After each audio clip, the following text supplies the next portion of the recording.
उसको वायलेट किया है, भारत ने यूएन चार्टर को वायलेट किया है, भारत ने अक़वाम मुत्तहिदा की सिक्योरिटी काउंसिल को वायलेट किया है।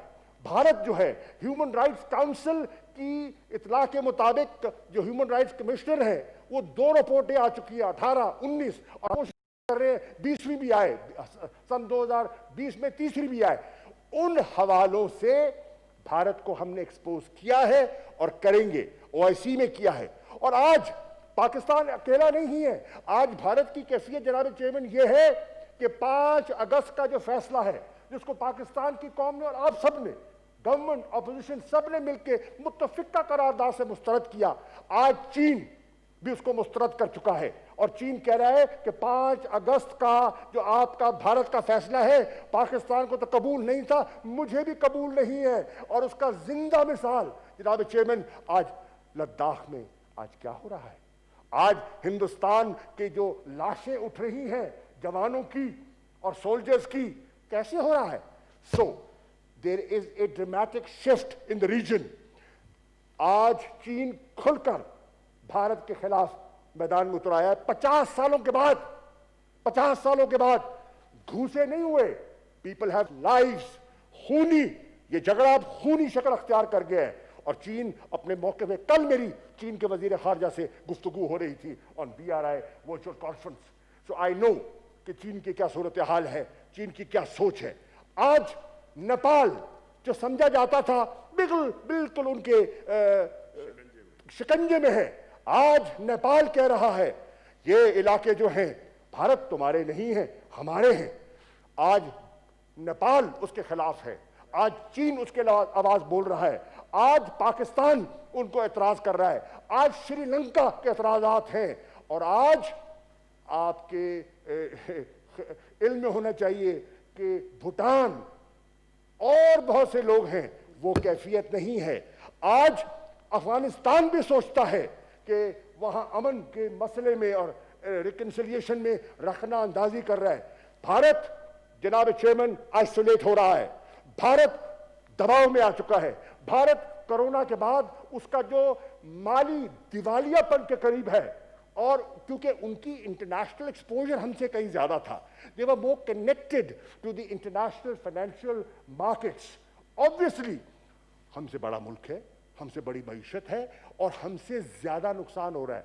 अब इस सब चीजों को सामने रखते हुए mishandling, economic collapse, diplomatic isolation, Bharat बिल्कुल, मैं कहना चाहता हूं, कोई ना कोई फॉल्स फ्लैग ऑपरेशन कर सकता है। Let the nation be ready and let the Indians understand, let Narendra Modi understand, Jaishankar, I am saying it on the floor of the house, beware, beware. अगर आपने कोई हम पर आंख उठाई या हाथ उठाया तो फरवरी भी याद रखना और फौरी जवाब के लिए भी तैयार रहना। ये कौम तुम्हारी गीदड़ भपकियों में नहीं आएगी। मसला कश्मीर पर और पाकिस्तान की खुद मुख्तारी, पाकिस्तान की सालमियत और पाकिस्तान की आन पर हम कल भी इकट्ठे थे, आज भी इकट्ठे हैं। तो मैं चाहता कि मुशाहिद भाई होते तो मैं वजाहत कर लेता, और अगर मजीद वजाहत चाहिए तो फॉरेन रिलेशंस कमेटी का इजलास बुला ले, मैं कई और चीजें उनके सामने पेश कर दूंगा। Thank you sir. Thank you ji. Senator Ghaus. Senate का इजलास इस वक्त जारी है। वज़ीर ख़ारजा शाह महमूद कुरैशी इजहार ख्याल कर रहे हैं और उन्होंने कहा कौमी मफाद को मद्देनजर रखकर फैसले किए जाते हैं। उसको वायलेट किया है, भारत ने यूएन चार्टर को वायलेट किया है, भारत ने अक़वाम मुत्तहिदा की सिक्योरिटी काउंसिल को वायलेट किया है। भारत जो है ह्यूमन राइट्स काउंसिल की इतला के मुताबिक जो ह्यूमन राइट्स कमिश्नर है वो 2 रिपोर्टें आ चुकी है, 18, 19, और कोशिश कर रहे हैं 20वीं भी आए, सन 2020 में 3री भी आए। उन हवालों से भारत को हमने एक्सपोज किया है और करेंगे, ओआईसी में किया है। और आज पाकिस्तान अकेला नहीं है, आज भारत की कैफियत जनाब चेयरमैन ये है कि 5 अगस्त का जो फैसला है जिसको पाकिस्तान की कौम ने और आप सब ने, गवर्नमेंट, अपोजिशन, सब ने मिलकर मुत्तफिका करारदाद से मुस्तरद किया, आज चीन भी उसको मुस्तरद कर चुका है। और चीन कह रहा है कि 5 अगस्त का जो आपका भारत का फैसला है पाकिस्तान को तो कबूल नहीं था, मुझे भी कबूल नहीं है। और उसका जिंदा मिसाल जनाब चेयरमैन, आज लद्दाख में आज क्या हो रहा है?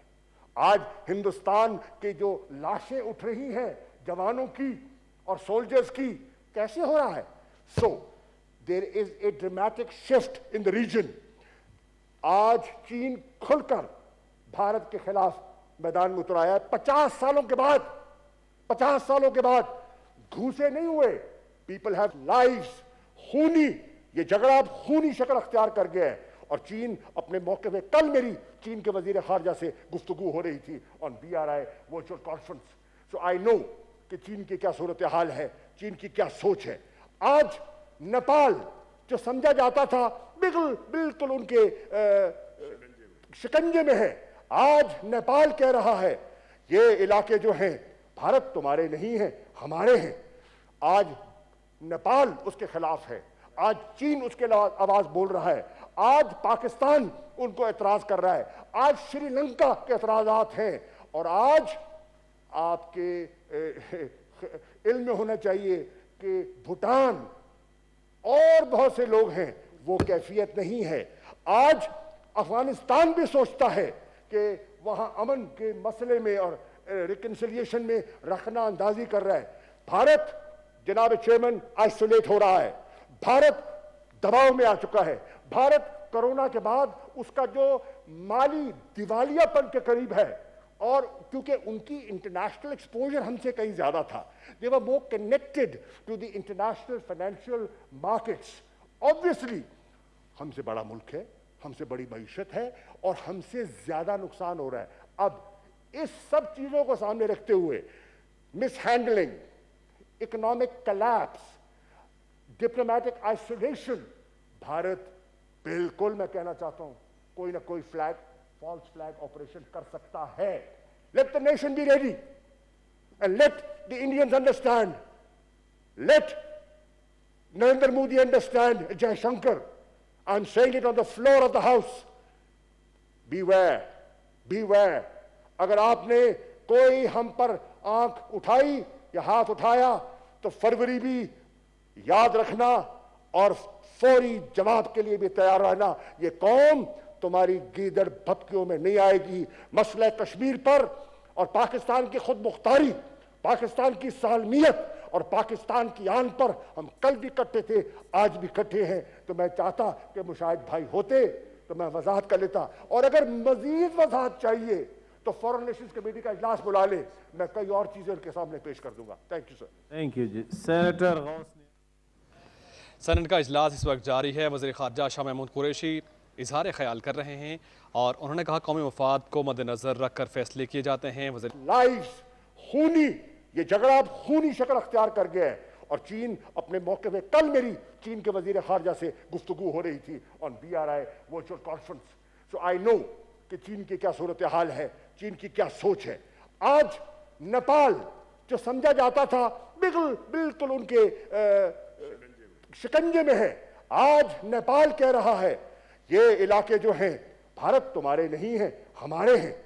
आज नेपाल उसके खिलाफ है, आज चीन उसके आवाज बोल रहा है, आज पाकिस्तान उनको एतराज कर रहा है, आज श्रीलंका के एतराजात हैं। और आज आपके इल्म में होना चाहिए कि भूटान और बहुत से लोग हैं, वो कैफियत नहीं है। आज अफगानिस्तान भी सोचता है कि वहां अमन के मसले में और रिकन्सिलिएशन में रखना अंदाजी कर रहा है। भारत जनाब चेयरमैन आइसोलेट हो रहा है, भारत दबाव में आ चुका है। भारत कोरोना के बाद उसका जो माली दिवालियापन के करीब है, और क्योंकि उनकी इंटरनेशनल एक्सपोजर हमसे कहीं ज्यादा था, they were more connected to the international financial markets. Obviously हमसे बड़ा मुल्क है, हमसे बड़ी मईशत है और हमसे ज्यादा नुकसान हो रहा है। अब इस सब चीजों को सामने रखते हुए mishandling, economic collapse, diplomatic isolation, Bharat बिल्कुल, मैं कहना चाहता हूं, कोई ना कोई फॉल्स फ्लैग ऑपरेशन कर सकता है। Let the nation be ready and let the Indians understand, let Narendra Modi understand, Jaishankar, I am saying it on the floor of the house, beware, beware. अगर आपने कोई हम पर आंख उठाई या हाथ उठाया तो फरवरी भी याद रखना और फौरी जवाब के लिए भी तैयार रहना। ये कौम तुम्हारी गीदड़ भपकियों में नहीं आएगी। मसला कश्मीर पर और पाकिस्तान की खुद मुख्तारी, पाकिस्तान की सालमियत और पाकिस्तान की आन पर हम कल भी इकट्ठे थे, आज भी इकट्ठे हैं। तो मैं चाहता कि मुशाहिद भाई होते तो मैं वजाहत कर लेता, और अगर मजीद वजाहत चाहिए तो फॉरेन रिलेशंस कमेटी का इजलास बुला ले, मैं कई और चीजें उनके सामने पेश कर दूंगा। Thank you sir. Thank you ji. Senator Ghaus senate का इजलास इस वक्त जारी है। वज़ीर ख़ारजा शाह महमूद कुरैशी इजहार ख्याल कर रहे हैं और उन्होंने कहा कौमी मफाद को मद्देनज़र रख कर फैसले किए जाते हैं।